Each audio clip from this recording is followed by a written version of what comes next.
Hey, does anyone else love buying second-hand goods and giving them a new life? This is a set of curtains from the old Morley Theatre.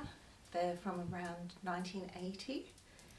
They're really heavy red velvet and they've got some issues. The backing has deteriorated and it didn't cover the whole of the curtains. So I've cut what's left of that away. I've got the old rusty hooks and I've bought some new hooks. I have to decide whether to use these. But whilst I was taking the old hooks out, hello Ollie, can you see Ollie? Hello. I noticed some of the stitching came apart, so I'm going to redo the stitching there. Also, these are never worn docks from what I can see, or barely worn. I got them for 60 Australian dollars, which I don't know, they cost about 230 and new, and these are actually from England. They're made in England. They're not the ones made in Vietnam. I will be doing a project with them shortly. You can see there's some minor scuffs there. I think that's just from them being tried on. And I will be painting them with this. So it's called Prince Purple. You can imagine why, Purple Rain. It's a pearlescent paint. Now there's not very much that comes in here, and it's a bigger process than I thought it would be. Like I bought special cleaning agent that's coming today and other things. And because there's not much paint, I was thinking of only painting a couple of bits on here where it's scratched specifically, but that'll be another video.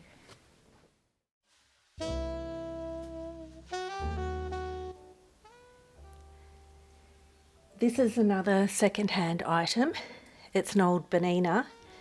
I've not sewn with her much. I found she did have issues when I first got her, but I've just had her serviced. Beninas are really strong, so that's what the service guy did. Oh, excellent. I was having trouble with the bar. This was the bar was loose and it was causing issues with buttonholing and zippers and things like that. So yay, that's been good. So it took quite a lot of sleuthing to find the right bobbins for this sewing machine. I previously had a Benina, but the bobbins were a lot narrower. And yeah, like I said, a lot of research. I think these are the right ones. I'm not sure now though, because I don't remember buying those cases. So I'll just check to see if these are okay.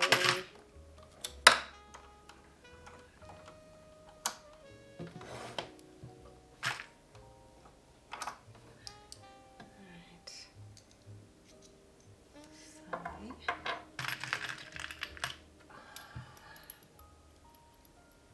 So, cautiously optimistic. Yeah, I'm pretty optimistic about that. That's good. You know when you buy things online and don't remember everything you bought? Well, that happens to me more than I care to admit.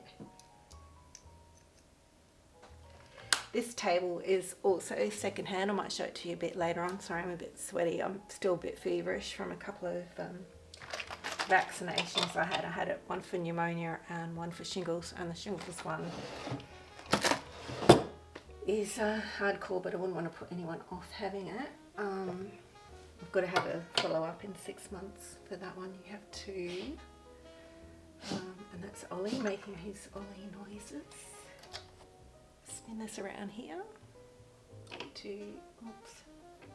aiming to fill the bobbin. While I'm fiddling, I'll give you a bit of a backstory for why I've wanted to have red velvet curtains for a long time. I've lived in Canberra 3 times. The first time I was evacuated as a 7-year-old after Cyclone Tracy. Had a year there. It was pretty hardcore for various reasons. Went back there and studied art at the Canberra School of Art. Got, sorry, I'm trying to raise my voice because I'm quiet and people complain about my videos not being loud enough. Got 2nd degree honours in art. That's at the Australian National University. I've kept that thread there just to help me remember how to thread it, just in case my brain has dropped that out of my head. Yeah, so in Canberra, there's a cafe called Tilly's. I think it's Tilly's Divine. Yeah, Tilly's Divine. It's near the city. And I'm guessing it's still run by a mum and her daughter. And they play old blues, Billie Holiday, things like that. And what else, like old Berlin or French cafe kind of music. And they have live music there as well. And it was one of my favourite places to go.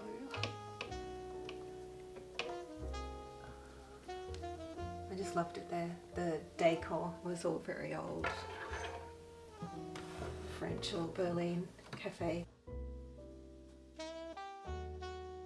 Okay, and hopefully I'll hold on to this bit just in case.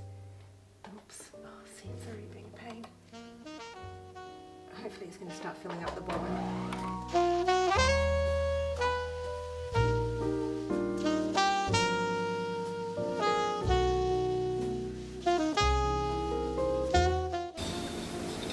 So these are my beautiful linen curtains, and I am going to keep them. I'm just moving them to another part of the house. I absolutely adore these.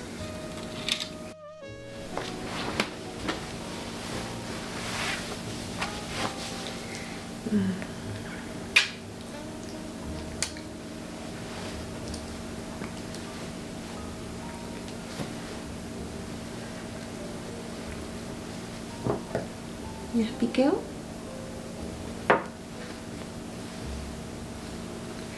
So there were a couple of spots where I don't know what was going on, but ended up with really bad tension and loopy bits. And I did manage to break a needle right at the end. I do have another curtain to do, but this one I'll pop this one up first because I suspect that the second curtain is longer than I need for this space. So I'm going to pop this one up and see how much more curtain length I need to do the rest of it.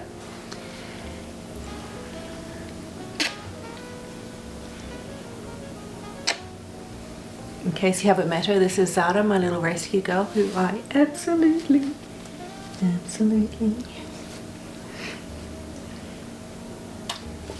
adore. Yes. Okay.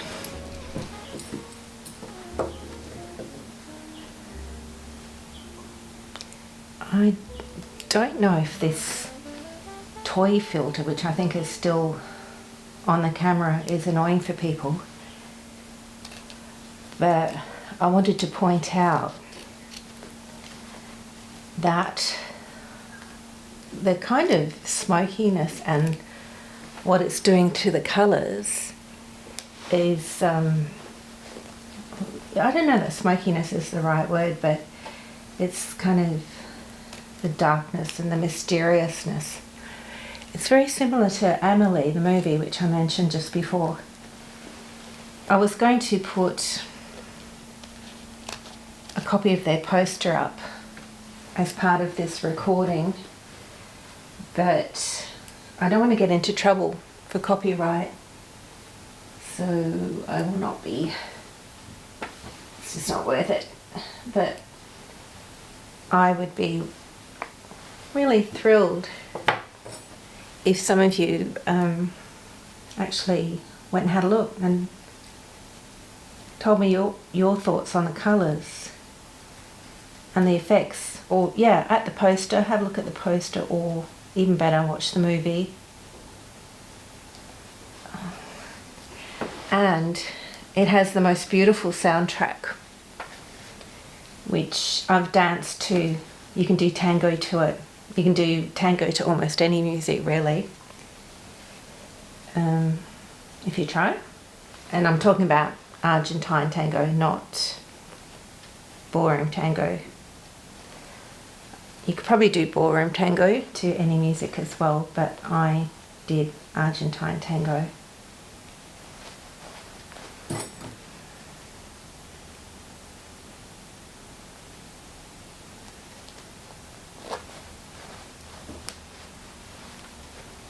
I'm happy that I chose not to use the curtain tape, because I would have had to have just sewn it on in segments across here just to miss all that thickness, and like just done it a bit at a time. And I had so much trouble initially with getting the sewing machine set up. I really didn't feel like mucking around with this too much longer.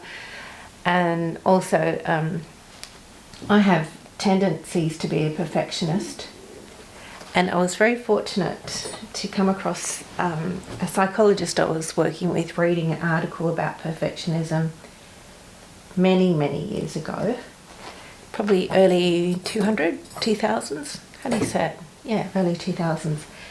And it was about perfectionism. It's called The Perfectionist's Script for Self-Defeat. And what I learned from that is just to keep a handle on it, really, and that often, this is coming apart here too, but I'm not going to handle it there, though I think I may fix it.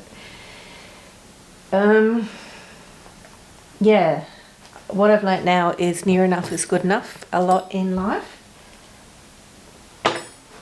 but I do have two areas where I tend to allow myself to have perfectionism more, though I keep a handle on that as well, and that's my artwork and my work.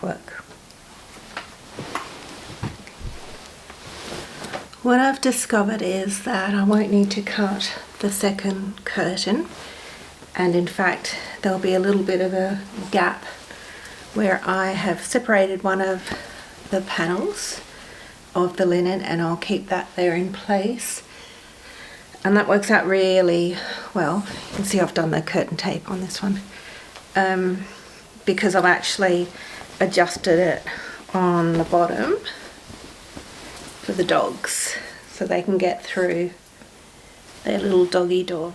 Unfortunately, I did find some holes in the second curtain. I'll have to have a closer look at the other curtain as well. So what I'm doing is I'm putting some clear nail polish on it, and that will stop, or at least very much slow down, the holes getting any larger. It's possible to do this with fabric that isn't velvet. See, I'm not having to be careful about it showing through on this side because of it being such thick velvet fabric, but I've used this on thinner fabric as well, this method. Sometimes when I've accidentally cut a hole in a dress when I've been sewing.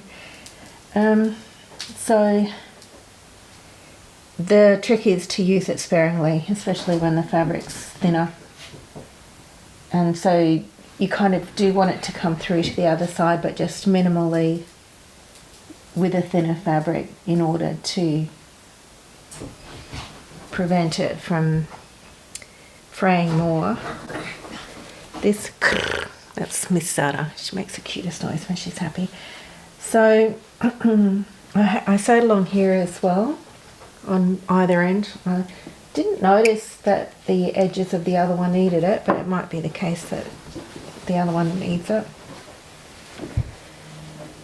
And another thing that I worked out was when I was having all the trouble with the sewing was that attention to detail, I was in a rush and I bought embroidery thread. So that's why the thread that I said was rayon, kept breaking, is because it's embroidery thread. So, anyways, with this second curtain, I have not done all that sewing along the top of it, mostly. It's something I figure I can always pull down the curtain and redo it.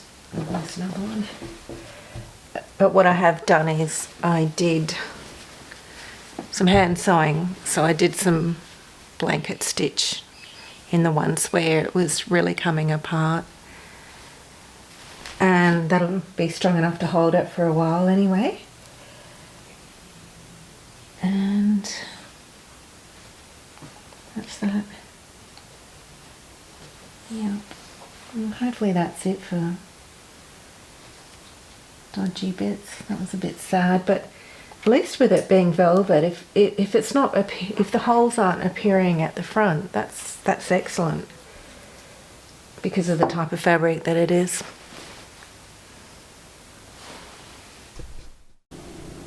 I'm really happy with the result, and the amount of curtain was just perfect. With having the extra linen bit to the left.